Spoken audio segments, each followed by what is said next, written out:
This is my collage for mapping survivor stories. Today we are going to talk about Eugene Black. Eugene lived in Monks, Czechoslovakia with his three sisters, his brother, and his mom and his dad. As Eugene was returning home on May 14th, his family was being forced into a military lorry outside. He tried to run inside, but he was forced into the lorry as well.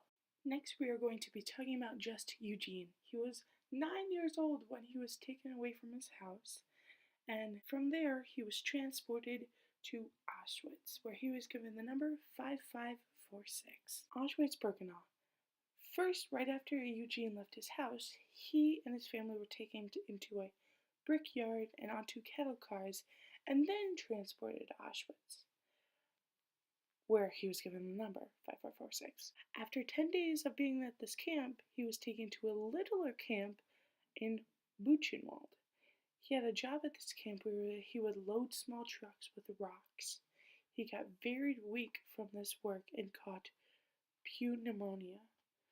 But he was very lucky because a Nazi doctor did save his life. Then Eugene was sent to Bergen-Belsen, which is described as a hellhole. Shortly after his arrival at Bergen-Belsen, though, he was liberated on April 15th.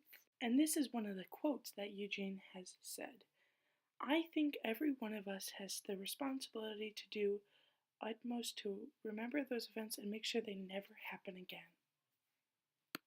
I personally think this is a great quote to mention because it talks about how he doesn't want this to happen to anybody else. He doesn't want anybody else to go through this again, which I think is a great statement to have. This Holocaust was a terrible time. After his liberation, Eugene realized he had lost his entire family, except for his older brother, who was an officer in the Czech army. He was homeless and stateless until he was 17. But while he was stateless, he worked as an entrepreneur for the British Army. While he was there, he made a girl named Annie, which was his future wife. He describes Annie as his savior.